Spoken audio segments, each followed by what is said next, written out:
Assalamualaikum warahmatullahi wabarakatuh.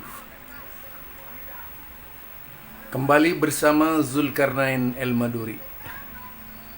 Alhamdulillah.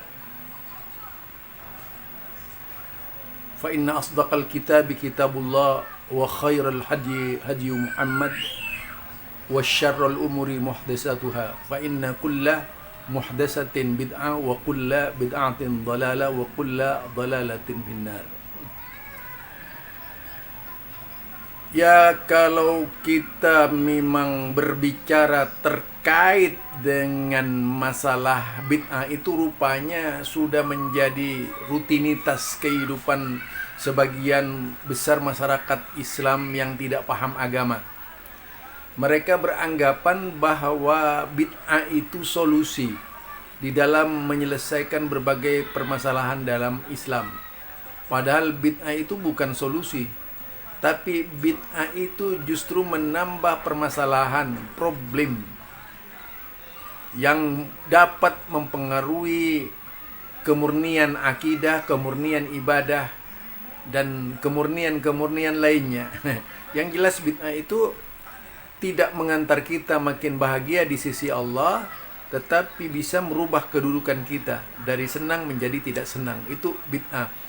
Walaupun sangat menggiurkan sekali ya, dikerjakan oleh para, yaitu mereka yang memang ngefan dengan bid'ah, ya, ngefannya dengan bid'ah. Wah, kalau ada konser-konser bid'ah itu paling depan duduk dia. Karena memang agama itu dianggap konser, sebatas konser, bukan agama dianggap sebagai petunjuk untuk mencari kebenaran, petunjuk untuk mentauhidkan Allah, petunjuk untuk mentauhidkan di dalam beribadah. Tapi justru dijadikan ajang kesirikan-kesirikan dan amalia-amalia yang tidak dicontohkan oleh baginda Rasulullah sallallahu alaihi wasallam. Itu yang sangat memprihatinkan, saudara. Nah, satu contoh ini yang saya pertontonkan itu kan salah satu tradisi sufi. Tradisi sufi memang berbagai macam konser ya yang ditampilkan di dalam beribadah kepada Allah gitu. Nah, sufi-sufi seperti itu mengalir dari Turki dan sebagainya, dan juga dari sufi-sufi di Indonesia juga banyak dengan berbagai macam modelnya ya, amaliyahnya. Mereka beranggapan itu bisa membahagiakan mereka. Mereka beranggapan itu bisa mengetahui hakikat Allah. Luar biasa, bisa mengetahui hakikat Allah. Lah, kita melihat model-modelnya orang seperti ini ya, seperti Ar-Razi itu, bagaimana dia berbicara hakikat Allah, yang ujung-ujungnya kemudian disamakan dengan Nabi Muhammad sallallahu alaihi wasallam.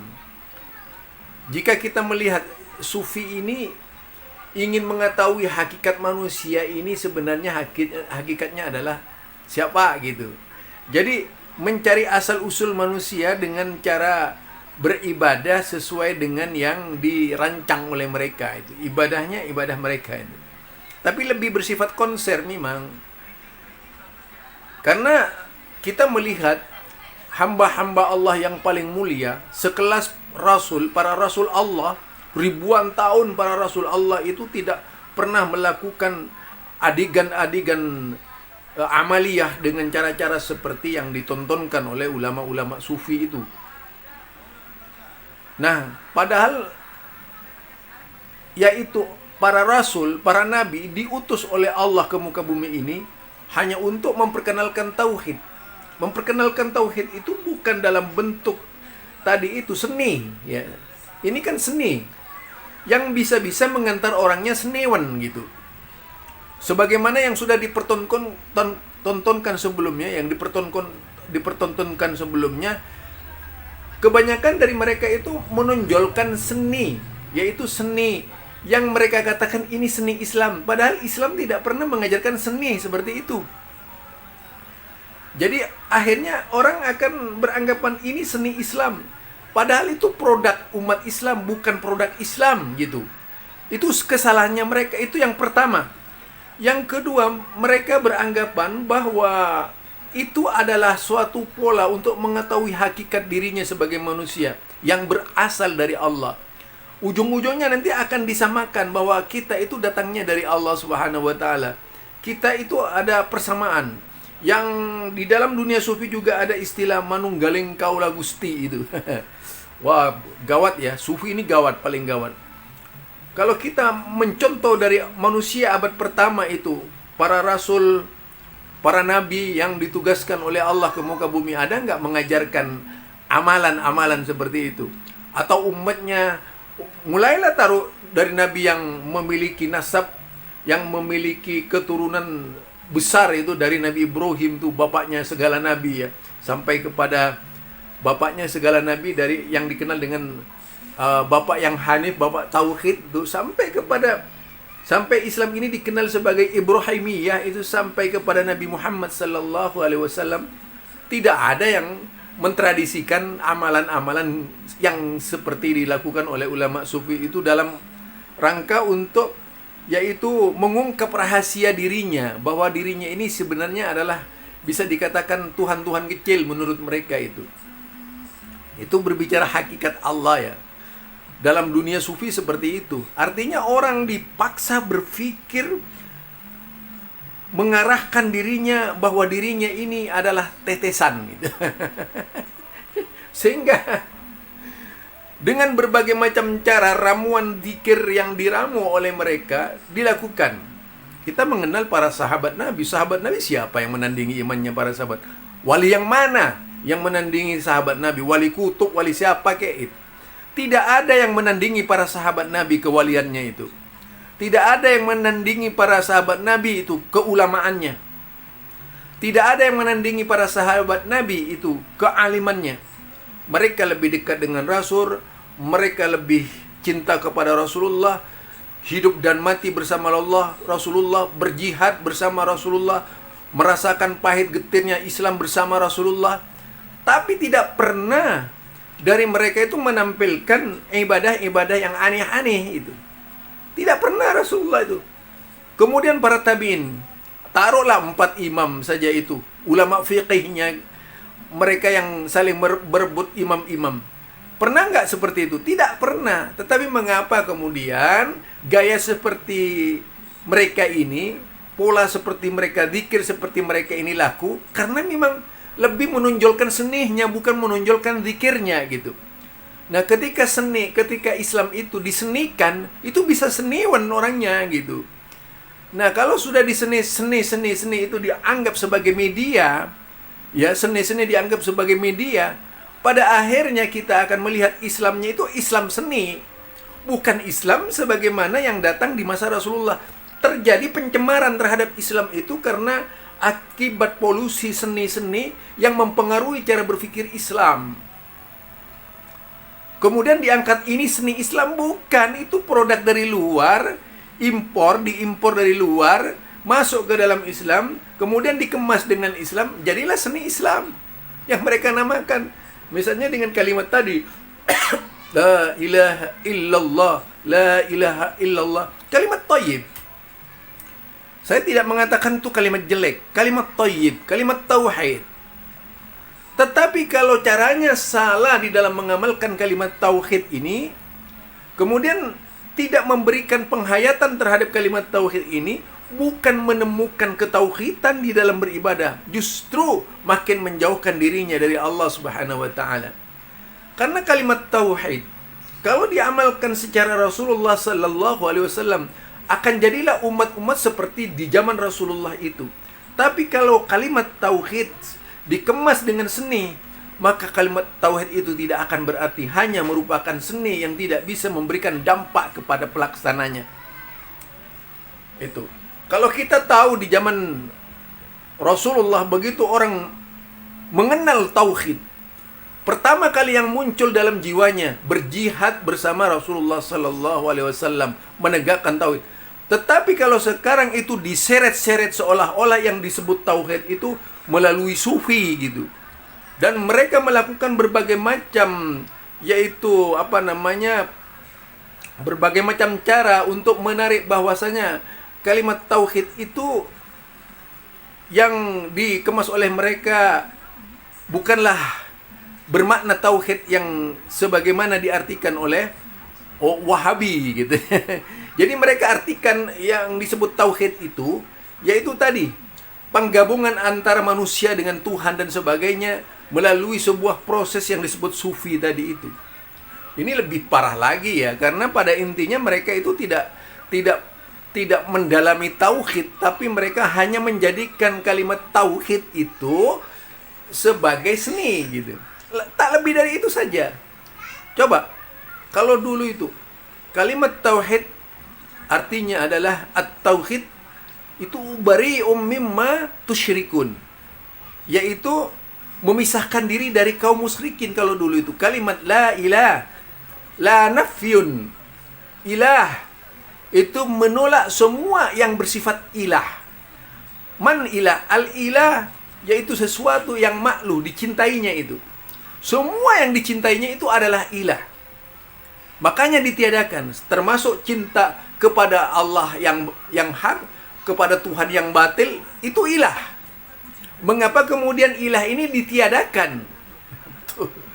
Karena ilah ini tidak terbatas sifatnya, bersifat nakirah gitu, sehingga menunjuk kepada siapa saja yang dicintainya, yang disayanginya secara berlebihan, sehingga ditunggalkan sebagai Tuhan oleh mereka. Termasuk amalan-amalan yang dicintainya melebihi amalan Rasulullah Sallallahu Alaihi Wasallam, orang itu telah mengilahkan amalan tersebut tidak pada jalan yang benar gitu. Ini kalau mau berbicara tauhid, makanya ditiadakan oleh Allah. La ilaha illallah, tiada ilah melainkan Allah. Jadi ilah itu bisa berarti sesembahan, sangat dicintai tadi itu, yang dikultuskan, menjadi mitos dan sebagainya. Jadi ilah. Lalu mereka itu menghambakan diri kepada ilah-ilah itu melebihi penghambaannya kepada Allah, kepada mursyid, kepada siapa dan sebagainya. Dibuat semacam terobosan melalui Tuhan lewat mursyid-mursyid mereka ini. Ini toriko-toriko yang digembar-gemborkan dalam perjalanan hidup mereka, bahwa mursyid itu adalah kunci ke surga gitu. Dilakukan. Kemudian di situ kan ada hakikat, torikot hakikat makrifat. Dia kalau sudah sampai pada hakikat, itu sudah penjisiman kepada Allah itu. Penjisiman paling parah dalam dunia toriko itu. Jadi kalau ada Wahabi dikatakan mujassim, orang toriko itu lebih mujassim lagi itu dari Wahabi, kalau memang betul itu dilakukan tuduhan mereka. Padahal Wahabi tidak pernah mengklaim seperti dikatakan oleh kaum toriko. Tapi kalau toriko ini bisa-bisa yaitu manunggaling kala Gusti tadi, menyatukan antara manusia dengan Tuhan, disamakan bahwa manusia itu jelmaan Tuhan dan sebagainya, hingga keluarlah kalimat-kalimat aku adalah Tuhan, Tuhan adalah aku dan sebagainya. Ini torikoh ya, dalam dunia torikoh seperti itu yang umum terjadi itu. Karena mereka kalau sudah sampai kepada hakikat, hakikat dong, hakikat esensi. Misalnya manusia itu esensinya sebagai Abdullah itu tidak bisa dibedakan dengan Allah Subhanahu wa ta'ala. Lalu mereka menjadi orang yang paling berlian otaknya, seluruh keyakinannya ini ya, seluruh apa yang dilakukan oleh orang yang mencapai hakikat ini bisa langsung dikabulkan, bisa memerintah Tuhan, itu istilahnya. Itu dalam dunia toriko. Kemudian yang kedua, sampai kepada tingkat ma'rifat, yaitu ilmun ya, ilmun. Ma'rifat dari bahasanya itu ilm. Itu tetapi mengetahui, ma'rifat ini mengenal dengan pasti itu. Sehingga kedudukannya sangat tinggi sekali. Nah, dalam paradigma torikoh ini, bahwa ma'rifat adalah salah satu cara di mana manusia yang berbuat majdub itu dianggap sudah sampai pada tingkat wali yang sangat luar biasa ya. Sebuah proses untuk sampai kepada wali yang tertinggi itu melalui wali majdub, harus bertindak gila-gilaan gitu. Mereka itu walaupun melakukan dosa tidak berdosa karena majdub. Nah, akhirnya apa? Kita cerita seperti ini dulu ada itu ya. Sekali lagi di Surabaya dulu itu pada waktu saya mengikuti penataran dai, Itu di zamannya Pak Harto ya, tahun 77 kalau tidak salah itu. Masih muda saya. Jadi ada walimah jeduk itu sampai menghamilin sekitar 50 wanita itu. Ketika ditanya oleh polisi disuruh Tuhan gitu. Waduh, naudzubillah min dzalik. Ya inilah yang terjadi ya di tengah-tengah masyarakat Islam sekarang ini. Yang dari Rasulullah dianggap Wahabi, yang bikinan sendiri dianggap Ahlus Sunnah itu. Nah ini kelompok-kelompok mubtadi ini menjadi pejuang untuk mengahlussunnahkan seluruh amalan bid'ah gitu. Ini yang cukup membahayakan. Jadi kelompok mubtadi ini berusaha menyunnahkan, artinya mengahli sunnahkan.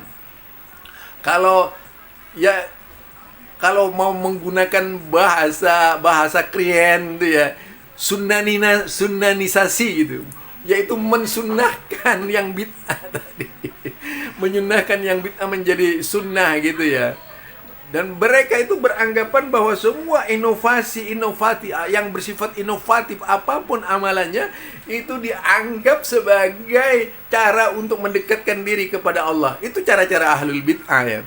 Jadi apa yang kita takutkan itu ternyata terjadi semuanya. Karena memang tidak ada. Dia bikin ciri-ciri tersendiri. Ahlus sunnah suka tahlilan, ahlus sunnah suka jadi sufi, ahlus sunnah suka gila-gilaan tadi itu. Ya itu ya. Jadi mereka ini sudah melanggar perintah Rasul, menganggap apa yang disampaikan oleh Rasul itu tidak sempurna, sehingga mereka perlu membentuk cara-cara tersendiri gitu di dalam beribadah, melembagakan kesalahan sebagai sarana menuju surga.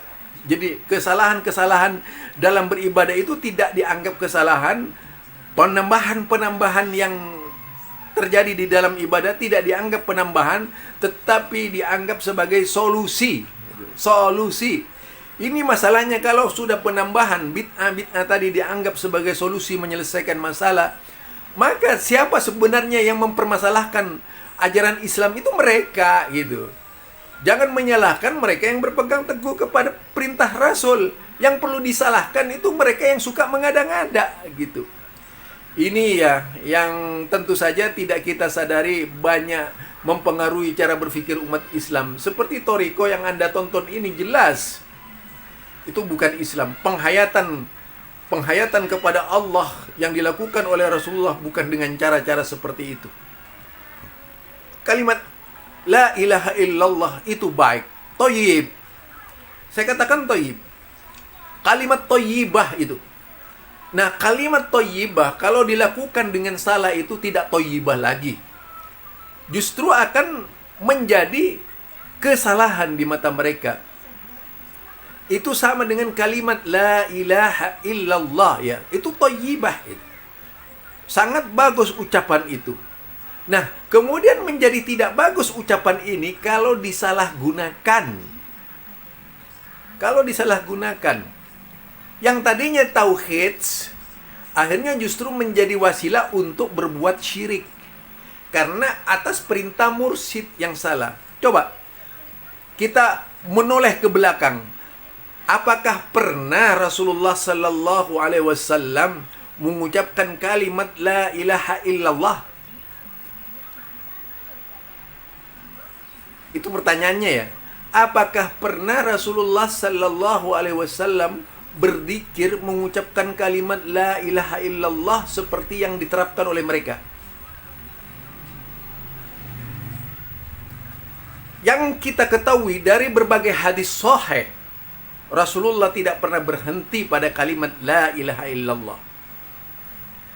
di dalam zikirnya. Tapi la ilaha illallah wahdahu la syarikalah, lahul mulku wa lahul hamdu wa huwa ala kulli syai'in qadir.